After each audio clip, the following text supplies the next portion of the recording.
Bonjour chers amis, nous commençons à nous connaître maintenant. On se voit, je vous vois, vous me voyez. On est devenus amis maintenant. Alors aujourd'hui, si vous le permettez, nous allons faire quelque chose d'un peu pratique.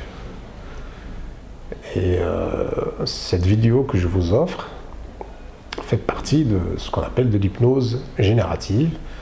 Ça, c'est dans le cas où un peu vous êtes en surmenage, vous êtes très stressé, vous êtes en colère contre vous-même, contre l'humanité, vous n'êtes pas très satisfait de ce que vous êtes devenu ou ce que vous êtes actuellement. Je vous invite à écouter, à voir cette vidéo et de faire un peu les mêmes gestes et surtout de focaliser sur les choses que l'on va dire dans cette vidéo. Donc je vous invite à faire comme moi, de vous asseoir tranquillement et vos mains, vous allez les déposer sur vos cuisses et essayer de vous relâcher. Et de choisir un objet que vous allez fixer pleinement. Si vous voulez fermer les yeux dès le départ, tant mieux. Pour les gens qui n'arrivent pas à fermer les yeux dès le départ, vous fixez tout simplement un objet jusqu'à ce que vous sentez que vos paupières sont devenues tellement lourdes. Et puis, le moment où ça viendra, vous pouvez fermer les yeux et de vous faire confiance. Donc, une fois que vous êtes bien installé, que vos mains ils sont sur vos cuisses, vous sentez un peu le poids de votre corps, laissez votre corps comme s'il va être aspiré par le siège sur lequel vous êtes assis. C'est comme si ça va vous tirer vers le bas. Essayez de sentir un peu tout ce que vous ressentez dans votre corps. Par exemple, le poids de votre tête sur vos épaules, vos pieds qui sont suffisamment ancrés dans le sol. Et essayez de comparer un peu ce qui se passe d'un côté comme de l'autre. Du côté gauche par rapport au côté droit. Peut-être vous allez sentir que, par exemple, vous avez une main droite qui est plus lourde qu'une main gauche. Une épaule gauche par rapport à une épaule droite. Un pied gauche par rapport à un pied droit. Un œil gauche par rapport à un œil droit. Oreille gauche, oreille droite. Et là, vous commencez à faire des comparaisons entre ce qui se passe à gauche et à droite. Et peut-être vous allez découvrir que il y a une partie qui est lourde, et cette partie qui est lourde, elle devient encore plus lourde. Peut-être au départ, ça pèse quelques kilos, après ça devient 50, 100, peut-être même ça devient une tonne. Et l'autre partie, elle devient légère, très légère. Cette partie qui est légère, elle devient de plus en plus légère. C'est comme un ballon qui monte en l'air, ou comme une plume. Il suffit de souffler sur cette plume, et là vous voyez que la plume, là, ça monte en l'air. Et vous vous demandez certainement quelle est la partie de votre corps qui va se détendre en dernier. Faites attention à chaque partie de votre corps, et vous dites quelle est celle qui va se détendre en dernier. Et vous laissez votre corps encore aspiré par ce siège. C'est comme si vous rentrez à l'intérieur de vous. Et vous sentez cet air qui rentre par vos narines. Cet air, il rentre si froid par vos narines. Mais quand ça sort, c'est tout chaud. Ça veut dire qu'il y a de la vie en vous. C'est quelque chose qui rentre très frais et qui ressort chaud. Ça subit une transformation. C'est-à-dire qu'il y a de la vie en vous et de la vie en moi aussi et en la terre tout entière. Et en fermant vos yeux, d'ailleurs vous n'êtes pas obligé de les fermer, vous pouvez toujours me voir avec les yeux grandement ouverts. Essayez de sentir un peu la chaleur de vos mains contre vos cuisses. là, vous sentez que vos mains, ça déborde tellement de chaleur. Peut-être il y a des mouvements dans vos mains, que vous avez envie de bouger de vos mains. Peu importe ces sensations-là. Et rappelez-vous, vous-même, quand vous êtes né, un petit bébé qui venait de naître. Petit bébé qui a ouvert ses yeux et a découvert deux êtres humains après qu'il a compris que c'était sa mère et son père. Ce petit bébé qui a commencé à faire des petites choses en tant que bébé, manger. Et puis à un certain moment, il a vu les autres, comment ça se fait que les autres ils sont debout et moi je suis à quatre pattes. Ils sont sur les deux pieds. C'est-à-dire que moi aussi je peux arriver à le faire. Imaginez que le bébé qui était avant vous l'avait pas fait. Qu'est-ce qui va se passer? Vous êtes en train de marcher à quatre pattes maintenant, n'est-ce pas?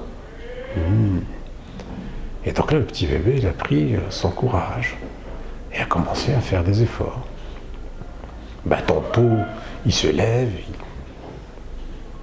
il tombe, il s'accroche à des pieds, il s'accroche à des tables, il s'accroche à des chaises. Mais c'est un bébé qui est décidé à marcher.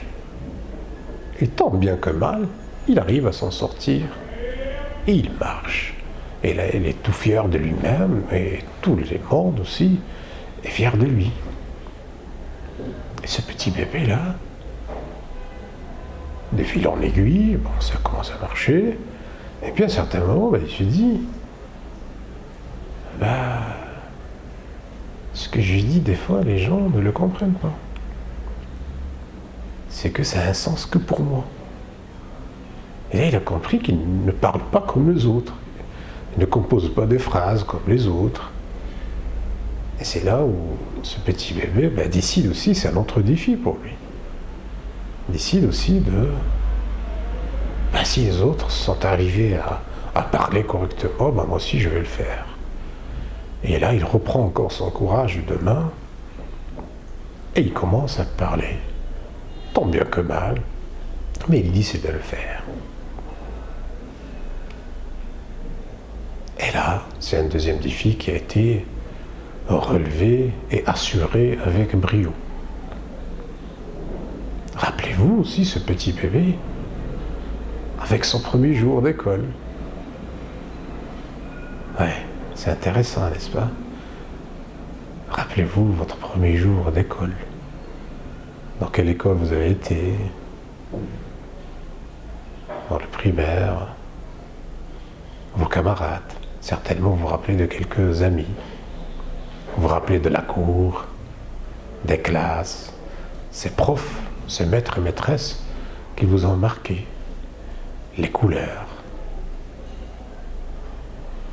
N'est-ce pas? Et là, vous avez fait vos efforts, vous avez eu votre premier grand diplôme. C'est la fin du primaire. Waouh! Et là maintenant, c'est un autre défi qui vous attendait. C'est le collège. Vous devenez grand.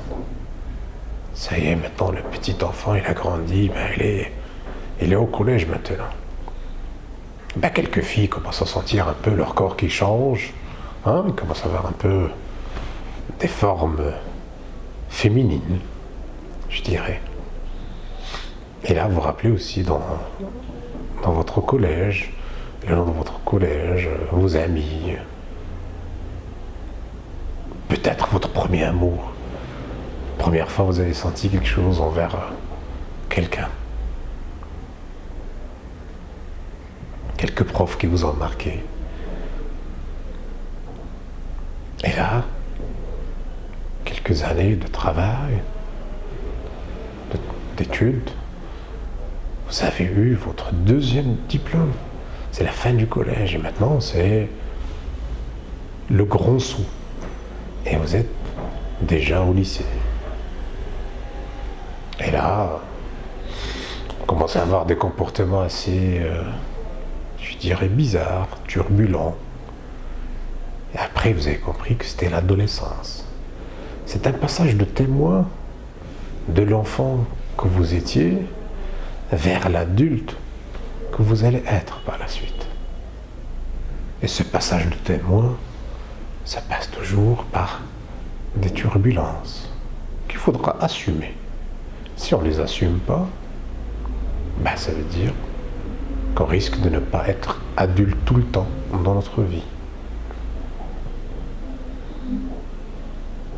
Vous vous rappelez ces matières que vous avez au lycée, les matières dans lesquelles vous excellez, d'autres moins. Mais bon, vous avez fait ce que vous avez pu faire. Et là, peut-être, vous avez eu votre diplôme majeur, je dirais, votre bac. Vous vous rappelez les conditions dans lesquelles vous l'avez eu et les questions que vous vous étiez posées à ce moment-là. Vous allez faire quoi de votre vie?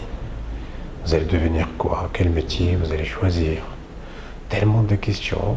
Quelques-unes, vous en avez déjà trouvé les réponses. Et d'autres, elles étaient toujours là, posées. Et là, vous vous rappelez peut-être votre vie estudiantine. Cette belle époque. Les virées, les sorties que vous avez fait avec vos camarades. Votre premier amour aussi.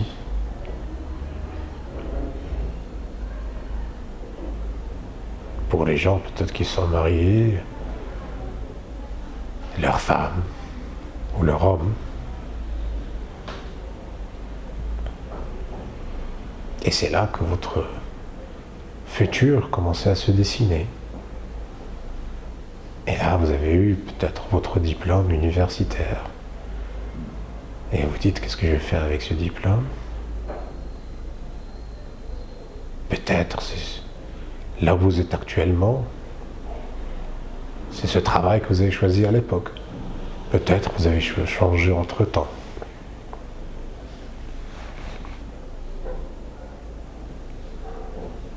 Et là, vous êtes là maintenant, en train de m'écouter. Et vous repassez en revue un peu toute votre vie. Tellement de choses. Et si ce petit bébé n'avait pas le courage nécessaire pour marcher, qu'est-ce qui se passerait dans votre vie? Certainement, vous seriez en quatre pattes, en train de m'écouter maintenant. Et si ce premier bébé n'avait pas pris le courage de parler, certainement, vous ne seriez pas en train de parler à vos amis, à vos camarades, à vos amants, à vos collaborateurs. Ben si ce bébé a fait tout ça, parce qu'il y croyait en vous, l'instance de maintenant.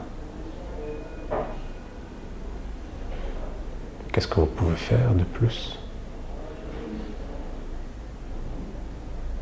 Et récompenser les efforts de ce bébé en vous. Soyez fiers de vous-même. Soyez fiers de votre parcours.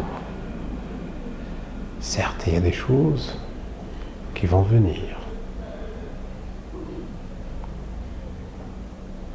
Rendez ce courage, rendez au moins cette confiance qui a été déclenchée par ce premier bébé qui était vous. Je vous dis à bientôt.